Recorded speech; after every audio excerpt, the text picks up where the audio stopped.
Welcome to Art Ed Radio, the podcast for art teachers. This show is produced by the Art of Education, and I'm your host, Tim Bogatz.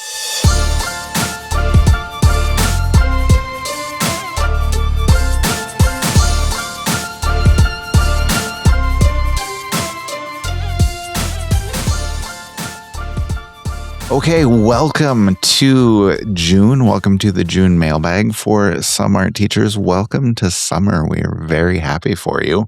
And joining me for the mailbag, as always, is Amanda Heyn. Amanda, how are you? Great. I'm great. I'm so happy that it's summer. Yeah, and your kids are home for the summer, yes? They are home. We are trying something new. Usually I rent an office for the summer, but I'm hoping they're old enough that I don't have to do that. We're going to see how it goes. Okay, best of luck. Thank you. And your kids? Well, one of my kids just graduated. I was going to talk exciting. about that. So yeah, she's got an internship/job this summer.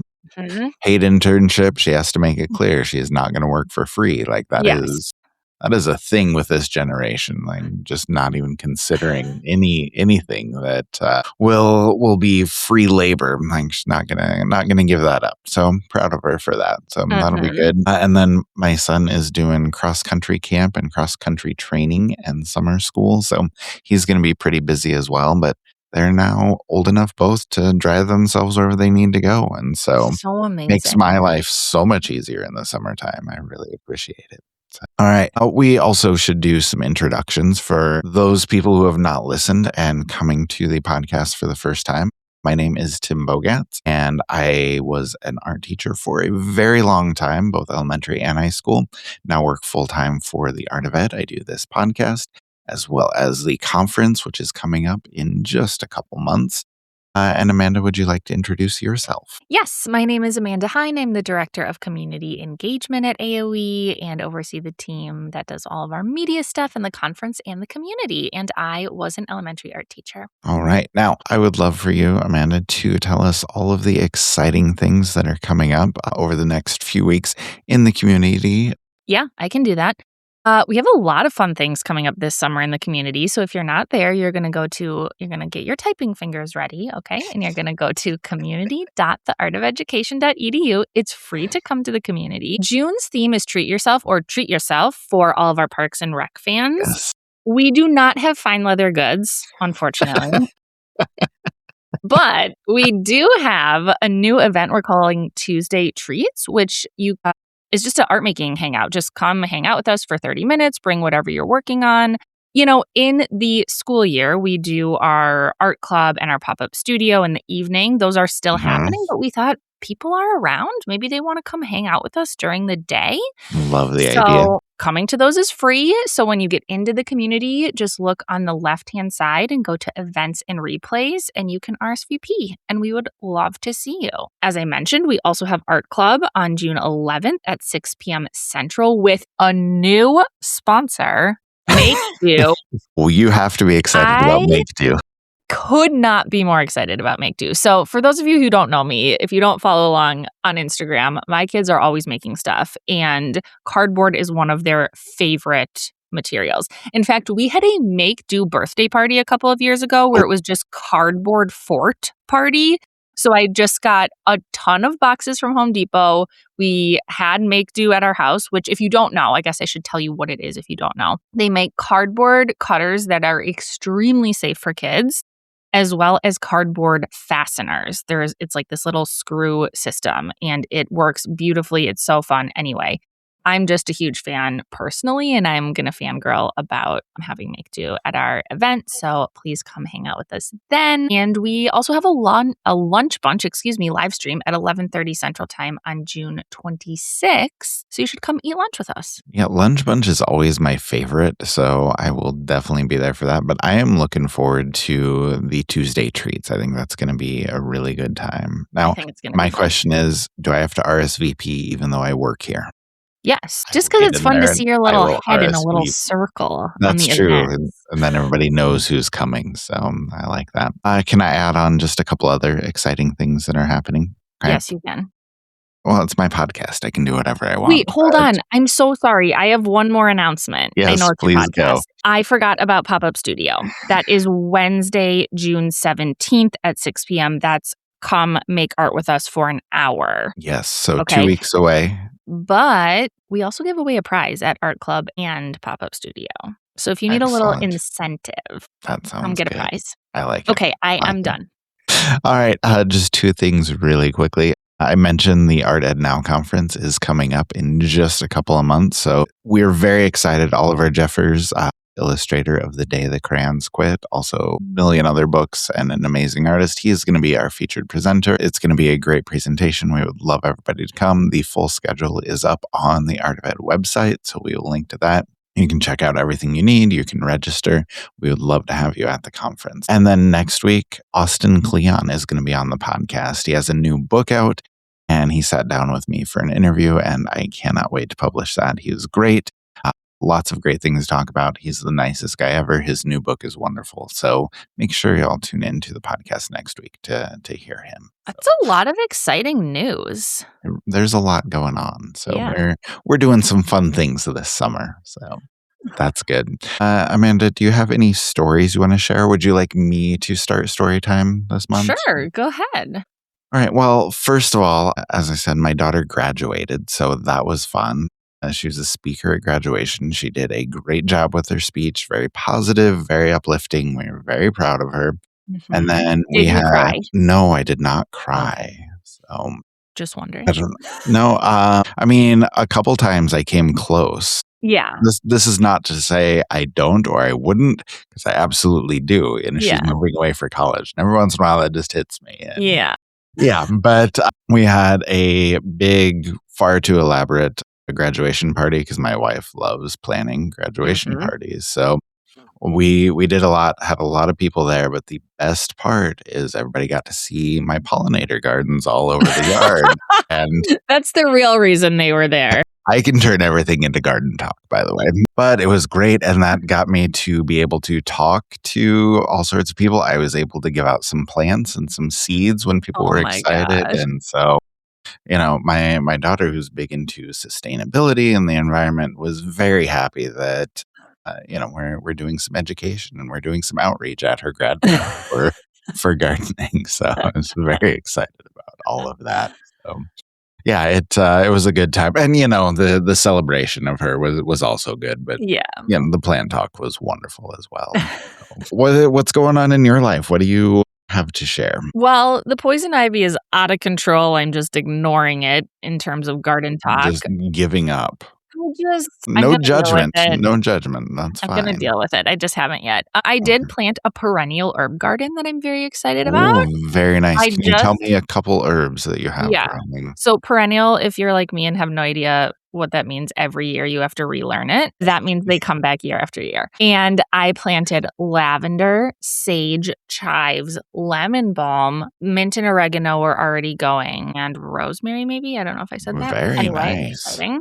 And then we also planted our raised garden beds. So we have some veggies and, tomatoes and whatnot going. So that's exciting. But what I really want to talk about for story time is Vaseline. Is this because of the social clip that we put together? Yeah. So we talked about the communal Vaseline last time on the show, and I said it was gross. And then people got really mad at me because I didn't apparently know that this is a common thing. I learned this by the plethora of Instagram notifications. I was like, what is happening here? And I was like, oh, Amanda's getting yelled at for not knowing. I didn't know either. I did not. Apparently, for anyone else who is horrified and also didn't know, it's not that horrifying. It's usually teacher controlled, and they dole out tiny bits of Vaseline with clean Q-tips. So I apologize to the Vaseline tub community. I didn't understand. Okay, sounds like a wonderful service to provide for your students. Okay, that's it. Also, I need to tell everybody that my older son is working on a samurai helmet out of cardboard and a custom face mask that he made out of plaster strips. And it has to be done because it's being done for school. Okay. And I'm really excited about it. So excited to see him finish a project. It's going to be awesome. It's going to be awesome. Can we also, I know we really need to get to our questions, but can we give people a sneak peek of the kickoff for the Art Ed Now conference? Yes, let's do it. Because my blazer arrived. Okay, fantastic. So those of you that are not familiar, the Art Ed Now conference, the first day of the conference every time is the art making kickoff.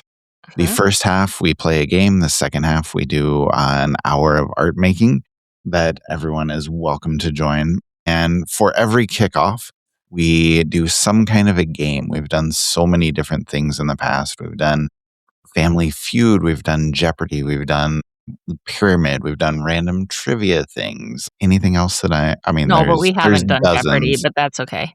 We've done No, we haven't because I can't figure out the slideshow. We've done Price is Right. That's true. But we've done so many amazing games. But Amanda, would you like to tell people what we are doing for this summer? Yes, but I want to tell everybody this was Tim's idea because I think it's great. We are doing, in the spirit of the Great British Bake Off, the Great Art Ed Make-Off. Yes. And I couldn't be more excited because Tim is obviously going to be Paul and I'm going to be Prue and Jen is going to be Noel because Jen is Noel in her soul. And it's going to be great. And we're going to also tell you how you can play the Great Art Ed Make-Off in your classroom. I'm so excited. It's going to be awesome. Amanda has already begun to dive deep on costumes and plans, and we are looking forward to all of this. So it's going to be a great time. Yes. Okay, now let's go ahead and open up the mailbag.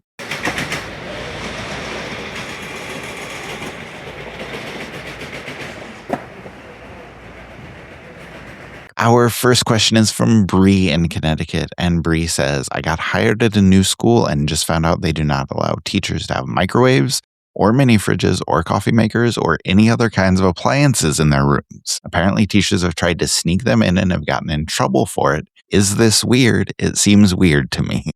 I would appreciate any insight as to why this might be a rule and any advice on how I make it work for my morning and afternoon coffee and also my lunch. Okay. Yes, I agree that is frustrating. I would say many schools have those policies in place because of liability issues and energy costs. Yep. Like if every teacher has a refrigerator in their room, that's actually quite an energy drain. Yes. And of course you would be responsible with these appliances, but there are kids in your room. You can't guarantee safety with appliances that get hot. So that is probably why that policy is in place. Yeah. And I don't know. Bree asked, is it weird? And I was like, I don't think it really is. I think it happens in a lot of schools. Like you said, it can be really expensive. And if you haven't experienced that, maybe it feels like a lack of trust in teachers. But honestly, I think it's a bigger issue with liability, like you said, or just safety concerns. Like I've been in old schools where if somebody tried to run a microwave in their room, you're going to trip the breaker for the entire hallway. Like it's just not wired to do that. And so, yeah, it may seem strange if you haven't encountered it, but I think it's a pretty common thing. Yeah, I have actually never worked in a building where I have been allowed to have an appliance. So yeah, it doesn't seem weird to me. I just use the microwave in the fridge in the teacher's lounge. But also, I'm a very weird grown-up and I don't drink coffee. So that was not an issue for me personally. I will speak to lunch. That seems doable. I would pack a sandwich, salads, insulated lunch bag, head to the lounge if you need to heat something up, or invest in a high-quality thermos or invent a thermos. I don't know what your capabilities are. But, there are some pretty good thermoses that keep things pretty hot nowadays. Coffee, I don't know. There was, again, a coffee maker in the lounge. I'm sure that it is probably disgusting. So maybe, again, I'm advocating. Maybe it's like the Vaseline tub and it's way cleaner than you thought, Amanda. You're right. Maybe it is. I don't know. But I would invest in a really good insulated coffee mug. I feel like there's one that got sued because it kept the coffee so hot. So I think this is doable if you pack it up in the morning. Okay. But maybe, I don't know, maybe talk to the other teachers in that building because this can't be, right? it can't be only a you problem. Yeah, that's what I was going to say. I would say don't go into the school year with a mindset that's fixed, like, oh, this is how I have to do it. Just see what other teachers are Yeah. doing. And, maybe you adapt as after the school year gets started. And, I'm not one that's excited to ever go to the teacher's lounge, but, if you need to do it for lunch or even just to microwave stuff, not a big deal. Like it may be a little bit of a pain, but I think you'll survive that. So I think that works. Good luck. Let us know. Follow up. That's actually, yes, I would love to hear what the solutions are. Me too. All right, our next question is from Rachel in Oregon. Rachel says, hi, I've been teaching 6th through 8th grade art for about 6 years, and I love it, but I'm really struggling with how to handle the wide range of skill levels in a single class. I'll have students who have been taking private lessons for years, sitting right next to students who have never picked up a paintbrush. My lessons end up feeling either too easy for the advanced kids or totally overwhelming for beginners. I try to differentiate, but it's exhausting to essentially plan 3 different lessons at once. How do you manage that gap without burning yourself out or leaving students behind? It's something I want to work on for next year. Okay, that is such a great reflective question. And I agree that you need to differentiate, but planning 3 separate lessons that's not sustainable for anybody. So I think my biggest tip here would be to plan a lesson with various levels of choice. So I'm thinking about a lesson that I did once, actually with middle schoolers, called Pop Art Pets. So the steps were you choose a pet or a favorite animal, you do a line drawing of that with the, like outline where the value changes are, and then you paint each drawing using a different color scheme. So kind of like Andy Warhol, right? Like a series. And the goal for that project was to work on acrylic painting skills, mixing paint, how to use a brush, et cetera, et cetera. So to differentiate, I let the kids either draw or trace. So there was a differentiator. And then I let them create either 2 or 3 or 4 copies. And then they could also get as wild as they wanted with the color schemes. Some kids were doing monochromatic. Some kids were doing split complementary. You know what I mean? Yeah. So I think that worked really well because they were all practicing painting, which is the skill that I really wanted them to focus on for that project. But they were able to scale the difficulty, of the other parts of the project, if that makes sense. Another idea, which is along the same vein, is create a base project that you feel the majority of the students could be successful with, and then add on opportunities to take it further. So you're not designing 3 different projects, you're just designing one project with different parts, if that makes sense. Yeah, that's exactly where I came down. I think those last 2 things that you said, Amanda, were the key there. Like figuring out the skill you want them to practice or want them to learn, you start there, and then you figure out how to scale that up. And just think about extensions that kids can do independently, or honestly, even have the kids think about those extensions, like how they can take a project further. And so I would say start with those kids who are just starting and think about those basic steps or those basic skills that you absolutely want them to learn, or that your curriculum dictates, your standards, to say that they need to learn. That's your baseline, and then you build from there. And then you think about, what do middle level kids need to do? What do upper level kids need to do? What are those extensions? What are those things that they can add to make it a little bit more challenging or get it to the level they need? Let's say, for example, you're doing just an observation drawing. Hey, just think about those basic skills that you want to teach in drawing from observation. Is that proportion or composition or realism or detail or shading, whatever. And then think about what you want to add by, doing more values or looking more closely at the detail or whatever else. And then on top of that, could those most advanced kids, could they add color or add depth or a background or whatever else? And you just think about how you can continue to add and continue to challenge those kids who need a little bit more of a challenge. And I think if you frame it in that way of here's the baseline, here are the extensions, you can fit things to different levels without killing yourself trying to adapt everything in 3 different ways. For sure. Our next question comes from Stephanie in Vermont. And Stephanie says, I've been at my school for 13 years, and I've always prided myself on a well-organized, project-based curriculum. But lately, I feel like I'm just going through the motions. My lessons feel stale, and I'm not as excited as I used to be. I don't think it's burnout exactly. It feels more like creative stagnation. I'm not sure how to reinvigorate my own practice as an artist or whether that would even help. Have you ever hit a wall like this? And what did you do to get your spark? Well, I would argue creative stagnation could absolutely be a sign of burnout. Yes. Yes.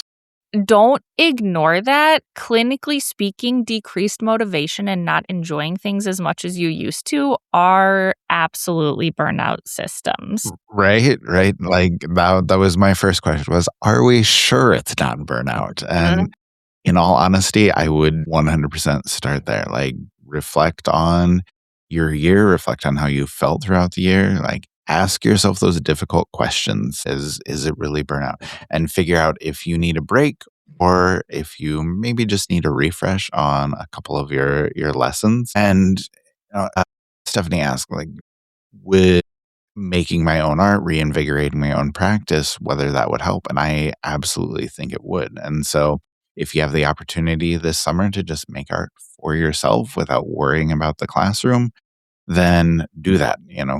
Get into your own practice, even if it's just something simple, even if it's just something that you're doing 10 or 15 minutes on a regular basis, then I think that can really help. And sorry, I've kind of hijacked the answer here, Amanda, Please but go. I was just going to say, this is something that I experienced. Stephanie said year 13. I think it was year 14 for me, but I was feeling very, very much the same way. And one thing that really helped was teaching something that I had not taught before. Mm. And, maybe this is something that you haven't done before. Maybe it's a material that you never worked with. For me, I learned to do batik and did that with my kids. And I learned to do slib casting with clay. And that was a really good experience. And I was able to go in with the kids and just say, hey, like, I don't know what I'm doing here, but Mhm. it seems like fun. Let's try this and let's see what happens. And sometimes we got great results. Sometimes we got terrible, but it was enough to sort of get me excited again. And that was really, really worthwhile. And then just the last thing I would say is just think about, where did you get your inspiration for these lessons 13 years ago or whenever you started, and where could you get inspiration now? There's so many different places to get different types of inspiration. And I mentioned earlier, we have the Austin Kleon interview coming next week, and one thing that he talks about in his new book is different creative inputs, like the different things you take Mm. in can lead to different creative outputs. And that might be a good idea to just look in some different places for artists or inspiration, and that may kind of reinvigorate things for you as well. So that would be just my other piece of advice. Yeah, I think that's a really good point. And if it were me, I might counter the make art advice or give a different perspective, and that maybe just take the pressure off to make things.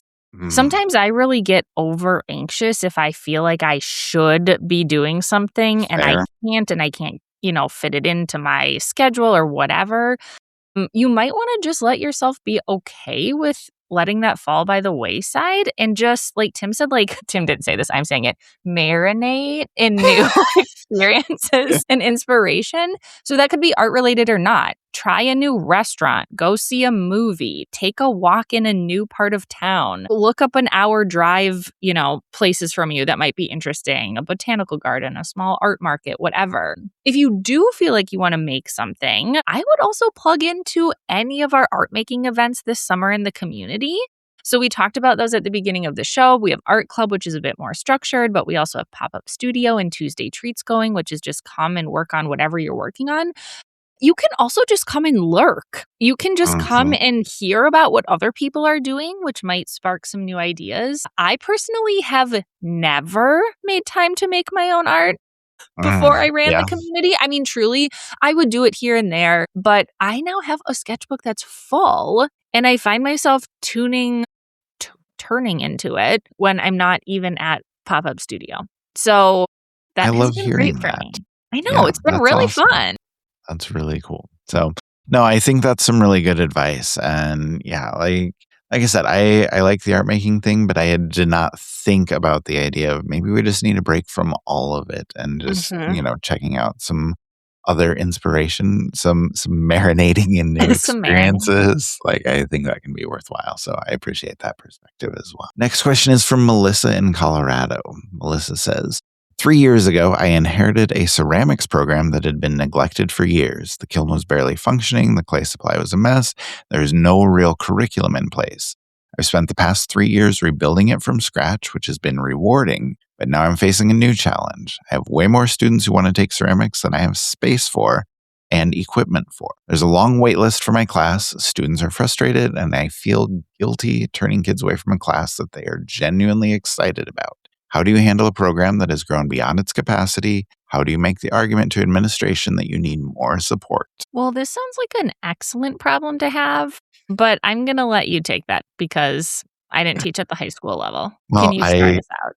I have lived a very similar experience, just taking over from somebody who was ready to retire a few years before they actually retired, Mhm. and so things were not in great shape when I came in. So I will just say, Melissa, is I know how much work goes into revitalizing a Yeah. program, and this is a huge accomplishment. So kudos to you. Making the argument to admins that you need more support. The giant wait list is your argument, just Yeah. showing them, look at all of these kids who are waiting to take this class, and I don't have room for them. Like, I need support. I need another teacher. I need whatever. Admin is always asking for data, and like, there's your data. We have this number of students who can't get into class. We have this many sections that we could be running. However you want to break that down, there's a lot of data there that shows that kids really want to get into your classroom. They really want to take that class, and you can show that to them. Mhm. I okay, I do have an idea. Can I jump in? Yes, please. Because I feel like you could also, in conjunction with we have a giant wait list, like the kids want to come, right? The kids want to come, and that plays into things like retention and graduation retention, right? Like if we can get Mm, kids at school. But I also feel like you could bring in some information about what kinds of skills specifically students are developing in your class, right? And yeah. why it would be important for more kids to experience your class and be in your room.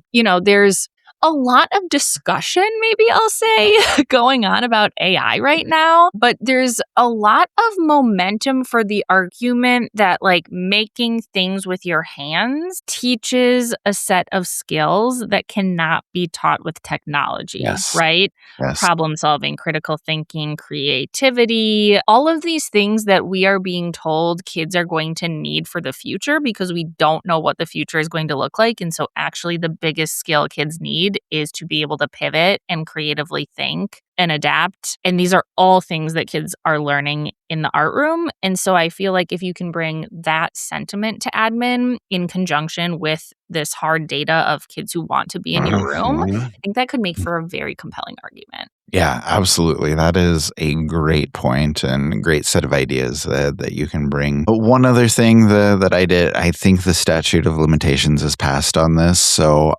I used to talk to parents and encourage them to call the admin and be Yeah, upset that their kids couldn't get in. And I absolutely. don't I don't think my principal appreciated that, but it absolutely was effective where if kids would be like, "Hey, I can't get into your class, but I really want to." I was like, "Have your parents call the school." Mm. And, I don't you think know, that's nefarious. I think that's smart. well, it was effective. Yeah. I will say that. And honestly, like, space could be an issue, and that's something to think about. Like, you can't just teach ceramics anywhere. Right. But, there may be empty periods where another teacher could step in and teach a section, or some districts will pay you to give up a plan period and Mhm. teach an extra section. I've done that before. It's difficult. You may not want to do that, but some districts will, and usually the money is really good. And if they wouldn't do that, would they pay you to do an art club where, maybe that's a compromise. Kids can't get into class, but could you do something, once a week after school and figure out some kind of option there and just see if there are some compromises. But if those don't work out, honestly, just keep running a great program. Try to not feel guilty about it, like you're doing things well. You're doing what you can with the support that you have, and you're creating a great experience with kids. So if you can continue to do that and just keep doing what you're doing, just know that you're doing wonderful things for those kids who are able to get into your classroom. 100%. The one thing you don't have to do like you just said, Tim, is feel guilty. You can only control what you can control. So. Okay, our final question is from Simone in Indiana. And Simone says, when you have a student who has plenty of natural talent but zero work ethic, how do you approach that conversation? I ask because I have an incoming freshman coming to me next year with exactly this issue. Her middle school teacher has already given me the heads up.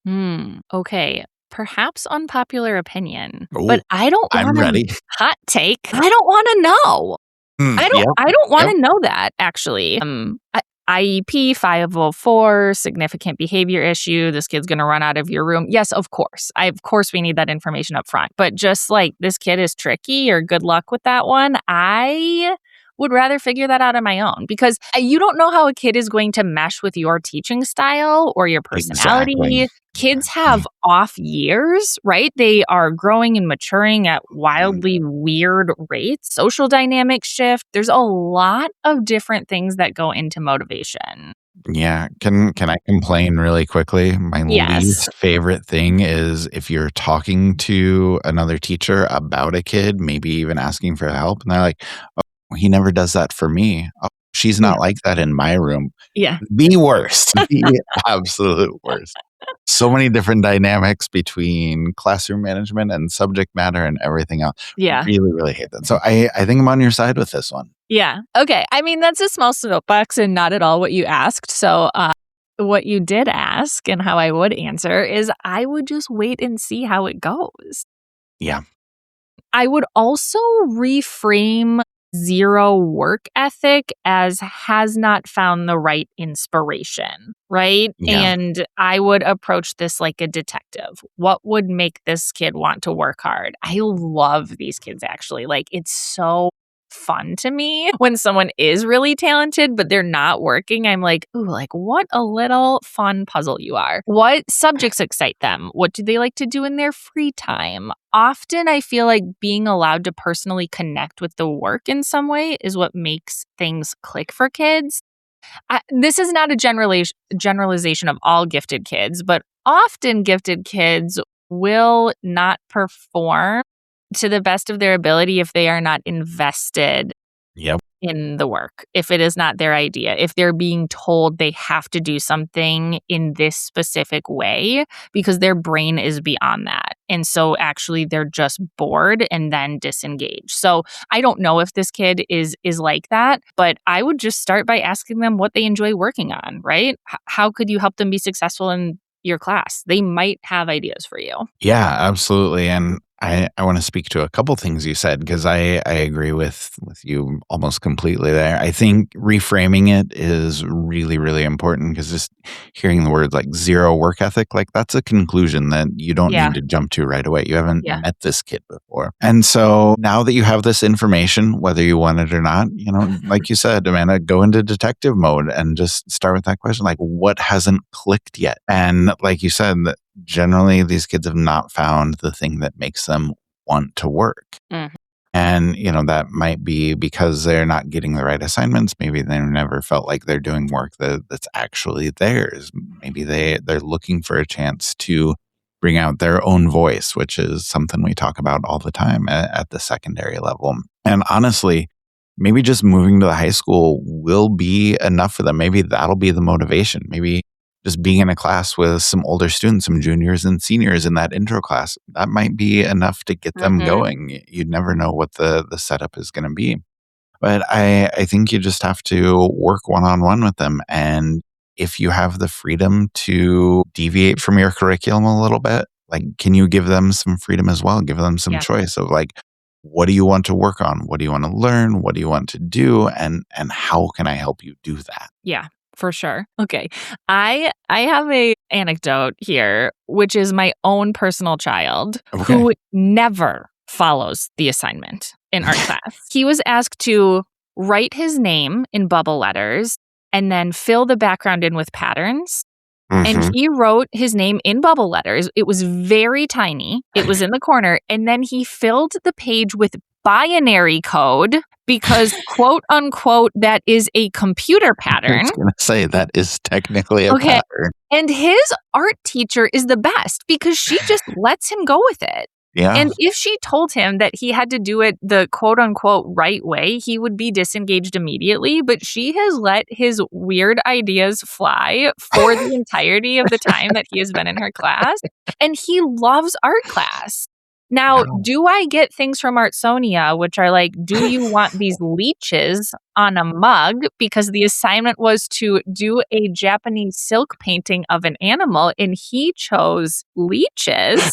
I actually hung these up at the school I was volunteering, and it was like kitten, dolphin, puppy, leeches. And I was like, well, this is mine. I was going to But say, like here's my kid. the detail level was incredible. He worked really hard on the border. I mean, so, it's okay to let it get weird. I will say one other thing, and this may be a very unpopular opinion, but maybe this kid doesn't need to have a great work ethic in art just because they're talented. Again, going back to my own family, had a very similar conversation with one of my kiddos this year. His science teacher really wanted him to join Science Olympiad. This kid lives and breathes science. He knows more than me, who is an adult who loves science. His knowledge is incredible. He would be so good at Science Olympiad. And also, this is a kid who doesn't like extra work. He does not like intense after-school commitments. He does not want to commit for a whole year to hours of after-school stuff. And I said, and he was like, I should do this because I'd be good at it. He was really wrestling because the teacher really wanted him to do it. And I said, you don't have to do this just because you're good at it. Now, I'm not advocating that this kid can sit back and do nothing in your classroom. That's not what I'm saying. But maybe they don't need to work their absolute hardest just because they're good. Because I think that might create resentment if you push them too hard too fast. And I said to my kid, take a year to think about it. Maybe next year you want to, right? So I would say create the best environment you can for that kid to blossom and grow. But again, I wouldn't push them too hard too fast because you want to grow that relationship with them and you don't want to breed resent. Yeah, I think that's absolutely correct. And I think everyone who has taught for a while, high school especially, has seen those kids who are really good at something but don't love it. The big kids that should be playing football but actually just want to play Pokemon with their friends. Right. Things like that. Every experienced teacher has at least a couple stories like that. Mm-hmm. And you see that over and over. And honestly, high school is a time for kids to find what they're passionate about and find what they love to do. And that may or may not overlap with what they're actually good at right now. But it's much more important for them to find things that they love. And you can't want it more than they do. You can't want it for them. And so they need to explore. They need to find what they want to do, not necessarily what they're good at doing. So I think we're far beyond the original question, but I think those are some excellent points, Amanda. And so I'm really glad you brought that. Yeah. All right. That is going to put a wrap on the June mailbag for us. So Amanda, thank you as always for coming on. Anything else you want to say before we go? I want to say, come hang out with us in the community this summer. It's going to be a great time. It is. There's so many amazing things coming up. And make sure you tune in for Austin and Cleon next week. Make sure you sign up for the conference. And we have a whole summer to hang out. It's going to be wonderful. So hopefully we will see you all around.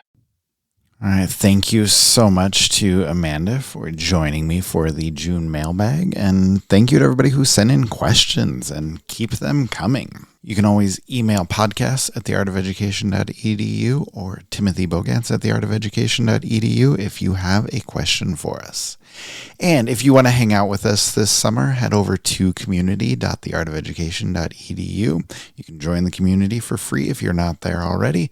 But we talked about all the great things we have coming. The Tuesday Treats Drop-In Pop-Up Studio, Art Club, Lunch Bunch, all free, all a great time. And of course, do not forget to register for the Art Ed Now conference. You can find that at theartofeducation.edu/now. Oliver Jeffers is going to be our featured presenter, and we have an incredible lineup that you do not want to miss. Now, like I mentioned, next week I'm sitting down with Austin Kleon to talk about his brand new book, Don't Call It Art, 10 Ways to Create Like a Kid Again. We had a fantastic conversation. Cannot wait to share it with you. So please make sure you tune in with us, and we will see you there next week.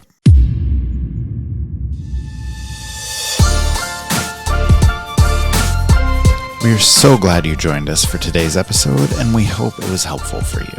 If you know someone else who might be helped with the information in this show, we would love for you to share it with them.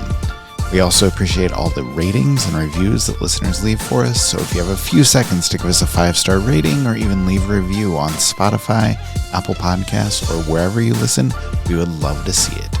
Thank you again for listening, and we will see you next week.